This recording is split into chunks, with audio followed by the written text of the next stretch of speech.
Episode की शुरुआत में हमें एक लेडी और फोर आइज को दिखाया जाता है। फोर आइज इसलिए क्योंकि ये चश्मा पहनता है, ठीक है। उसके बाद देखते हैं वो लड़की, वो चीफ होती है, वो जो पर्पल बाल होता है उसका। ये लड़की चीफ से कहती है कि ये हमारा न्यू कॉमरेड है। वांग उससे कहता है कि मुझे टच मत करो। वो कहती है ठीक है माफ़ कर दो। चीफ वैंग के पास जाती है और कहती है एक और बच्चा आ गया जिसके पास अच्छे मैनर्स नहीं है। वैंग कहता है अपने हाथ मुझसे दूर हटाओ। वो बीटल गुस्से में वैंग के पास आता है और कहता है तुम्हारा ये एटीट्यूड बैटल के दौरान कहाँ पे गया था। चीफ उसे रोकती है और कहती है रुक जाओ, ये अभी अभी यहाँ पे आया है, इसे ज़्यादा परेशान मत करो। वो कहता है मगर ये। वैंग कुछ कहता नहीं है, वो वहाँ से जाने लगता है। वो लड़की वैंग को रोकती है और कहती है रुको, ऐसे मत जाओ, अब तुम यहाँ पे आ गए हो इसका मतलब हम सभी दोस्त हैं। वैंग लेकिन उसकी बात सुनता नहीं है और वो सोच रहा होता है मुझे सबसे पहले पता लगाना होगा आखिर यहाँ पर ये सब क्या चल रहा है। और इधर दूसरी तरफ वो बीटल कह रहा होता है चीफ आपको मुझे रोकना नहीं चाहिए, मुझे उस बच्चे को सबक सिखाना ही पड़ेगा, उसे मार मार कर कीमा बना दूंगा, उसके बाद उसे पता चलेगा कि अच्छे मैनर्स किसे कहते हैं। ये लड़की चीफ से कहती है चीफ आपको क्या लगता है ये नया बंदा ताकतवर है ना। वो बीटल वाला बंदा उस पर गुस्सा करने लगता है और कहता है तुम ये क्या बकवास की बातें कर रही हो, अगर ऐसा होता तो वो पूरी लड़ाई में सिर्फ खड़ा नहीं रहता। फोर आइज कहता है तुम्हें नहीं लगता दूसरों को मैनर्स सिखाने से पहले तुम्हें खुद ही सीख लेने चाहिए।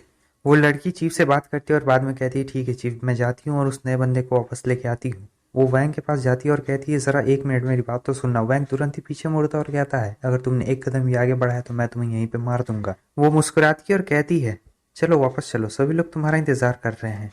वो कुछ कहता नहीं और उससे पूछता है सबसे पहले तुम मुझे ये बताओ वो चीज़ क्या है। नेक्स्ट सीन में हम देखते हैं वो लड़की वैंग को उस टावर के बारे में बताने लगती है और वो ये कहती है लेकिन तुम्हें मुझसे एक वादा करना होगा, तुम उस टावर के करीब कभी भी नहीं जाओगे, क्योंकि जो कोई भी उस टावर के पास जाता है वो कभी लौट के नहीं आता है। किसी को भी नहीं पता है उस टावर के पास क्या है, लेकिन कोई भी लिविंग चीज़ अगर उस टावर के कांटेक्ट में आती है तो वो गायब हो जाती है। उसके बाद वो ये बोलती है कि तुम एक बार मर चुके हो, तुम, मैं और इस दुनिया में जितने भी लोग हैं ये सभी सेम है, क्योंकि हम सब एक ना एक बार मर चुके हैं इसलिए यहाँ पर हैं। और जब हम यहाँ पे पहुंचे तो हमारी बॉडीज में बहुत अजीब अजीब से चेंजेस होने लगे, जैसा कि तुम देख सकते हो हम सभी लोगों के पास इंसेक्ट्स की एबिलिटी है और इसी चेंज को कहते हैं इंसेक्ट लाइफ रिजरेक्शन। जैसे एग्जाम्पल के लिए इस लड़की के पास है वाटर क्रिकेट की पावर्स। क्यों, अजीब है ना। कोई भी इसके बारे में नहीं जानता है, मैं आज तक जिससे भी मिली हूँ किसी को भी इसके बारे में नहीं पता है कि आखिर ये सब क्यों हो रहा है। मैं तो यहाँ कुछ समय पहले ही आई थी, लेकिन चीफ यहाँ पे सबसे पहले से है, वो मुझसे भी बहुत ज़्यादा जानती हैं। अगर तुम सच्चाई के बारे में जानना चाहते हो तो हमारे साथ रहो और तुम्हें सच का पता एक ना एक दिन ज़रूर चल जाएगा। अब नेक्स्ट सीन में हमें दिखाया जाता है वैंग सो के उठ चुका होता है और वो आगे बढ़ता है तो वो देखता है कि वो बीटल वाला बंदा कुछ कर रहा होता है।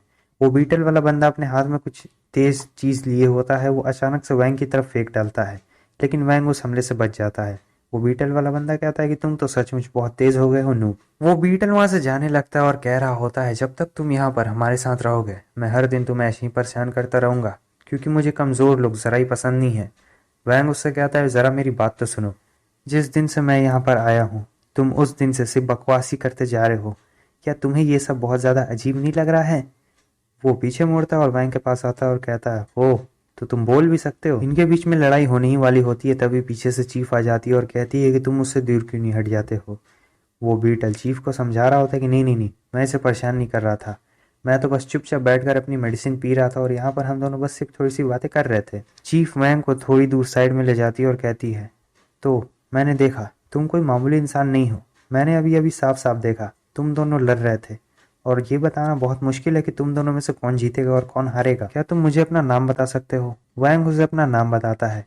वो कहती तुम्हारा नाम के साथ साथ तुम काफ़ी ज़्यादा एनर्जेटिक भी हो, बहुत अच्छा है, मैं हूँ यहाँ की चीफ और जैसा कि तुम इस घर को देख ही सकते हो ये कोई घर नहीं है, ये है हमारा बेस जहाँ पर ये लोग खाने का रिजर्व रखते हैं और बहुत सारे हथियार भी रखते हैं।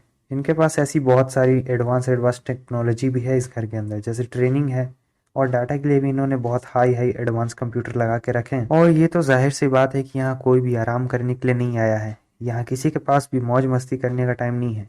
सभी यहाँ पर एक दूसरे पर बस भरोसा कर सकते हैं लेकिन पूरी तरीके से नहीं कर सकते हैं और ये लोग ऐसे ही सरवाइव कर रहे हैं इस दुनिया में अभी तक। आगे वो ये भी बताते हैं कि इसे यहाँ पर आए हुए 3 साल हो गए, कितने सारे लोगों की जान गई, कितने सारे नए लोग यहाँ पे आए, यहाँ हर दिन कुछ ना कुछ होते रहता है और इस दुनिया में कोई भी एक पर्सन अकेला नहीं टिक पाता है और वो भी ये नहीं देखना चाहती है कि इसकी टीम से कोई जाए। वैंग उससे पूछता है क्या हमेशा कुछ ना कुछ होते रहता है और बहुत सारे लोग भी मरते हैं, तो तुम्हें क्या लगता है हमारा करंट स्टेटस क्या है।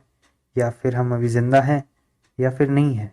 वो हंसने लगती है और कहती है, तो तुम उन लोगों में से हो जो बहुत छोटी छोटी डिटेल्स पे भी नज़र रखते हैं। तभी वो लड़की वहाँ पे आती है, वो वैंग को उसके कपड़े देती है और कहती है कि मैंने तुम्हारे लिए ब्रेकफास्ट भी रेडी करके रख लिया है। चीफ उससे कहती है, क्या तुम्हें मोटरसाइकिल चलाने आती है। अब नेक्स्ट सीन में हमें वैंग को दिखाया जाता है जो कि एक सुपर फ्यूचरिस्टिक बाइक को चला रहा होता है। वो लोग एक जगह पर पहुंच चुके होते हैं, सभी लोग उसी जगह पर होते हैं। चीफ वैंग को एक वॉकी टॉकी देती है और कहती है, तुम इसी से हमसे कांटेक्ट करना। वैंग उससे पूछता है, लेकिन तुमने मुझे बताया नहीं कि हम यहाँ पर क्यों आए हैं। चीफ उस लड़की को बताने के लिए कहती है कि बताओ इसे, हम लोग यहाँ पर क्यों आए हैं। और वो लड़की बताती है कि तुम्हें क्या लगता है बेस के अंदर जितने भी सामान है वो सब कहाँ से आए हैं, ऐसे ही हवा से उड़ के तो नहीं ना आए हैं, उनको लेना पड़ता है। और यहाँ पर हम अच्छी अच्छी चीज़ें ढूंढने आए हैं। और देखो मैंने तो एक लिस्ट भी तैयार कर ली है, जैसे कौन सा फेशियल किट, मेकअप वुकअप, लॉरियल पॉन्ड्स जो भी रहता है, Birla white wall care putty, सब लेना ही नहीं। ये बीटल कहता है, रुको रुको रुको, मैं इस गधे नूप के साथ नहीं रहने वाला हूँ, मैं इसके साथ नहीं रहूंगा। वैंग वहां से जाने लगता है तो वो उसे रोकने भी लगता है कि रुको, जा कहाँ रहे हो। वो भी वैंग के तुरंत पीछे जाता है और कहता है, आज तो मैं उसे बहुत अच्छा सबक सिखा के ही रहूंगा। इस तरफ वो लड़की कह रही होती है, आपको क्या लगता है वो और वैंग सही सलामत भी होंगे, हमने उन्हें एक साथ जो रख दिया है।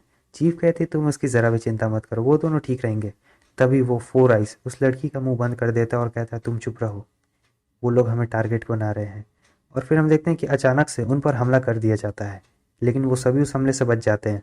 और इस तरफ हमें एक और लेडी को दिखाया जाता है जो वहाँ स्वॉर्ड लेके आती है। पीछे से हमें एक और मोटे बंदे को दिखाया जाता है और वो कह रहा होता है, बिग ब्रो ने कहा है जो लोग सामान चुराते हैं वो लोग ज़रा भी अच्छे नहीं होते हैं और उन्हें तो मार ही देना चाहिए। वो लेडी कहती है, देखो तुमने खाना बर्बाद कर दिया, अब बिग ब्रो तुम पे गुस्सा करेगा। वो तुरंत ही जाता है और उस खाने को सरियाने लगता है और कहता है, ओह मुझे माफ़ कर दो बड़े भाई। बीटल भी वहाँ पे आ चुका होता है और कहता है, क्या ये मोटकू बेवकूफ़ है। वो लड़की बीटल से पूछती है कि वैंग तुम्हारे साथ क्यों नहीं है। वो बीटल बताता है कि देखो वो वहाँ पर है। और इधर हमें वैंग को दिखाया जाता है जो कि चुपचाप बड़े ही आराम से वहाँ बैठ के नज़ारा देख रहा होता है कि कब ये लोग लड़ने वाले हैं। बस पॉपकॉर्न का कमी है, लेकिन मॉल है तो मिल ही जाएगा। थोड़ी देर पहले का हमें सीन दिखाया जाता है जहाँ वैंग ने बीटल की जान बचाई होती है। बीटल के ऊपर बहुत सारे रॉड्स गिर रहे थे और वैंग ने उसे बचा लिया था। बीटल समझ जाता है ये गलती से नहीं हुआ है, किसी ने जानबूझकर उन पर हमला किया है, इसलिए वो जल्द से जल्द अपनी टीम के पास वापस जाते हैं। अब सीन फिर से प्रेजेंट में आता है। वो फोर आइस कह रहा होता है, 5 वर्सेस 2, लगता है हम लोग ये मैच बहुत आसानी से जीत जाएंगे। वो स्वॉर्ड वाली लेडी कहती है, तुमसे ये किसने कह दिया कि हम लोग सिर्फ 2 लोग हैं। तभी पीछे से एक शॉट आता है जो उस लड़की के आर पार हो जाता है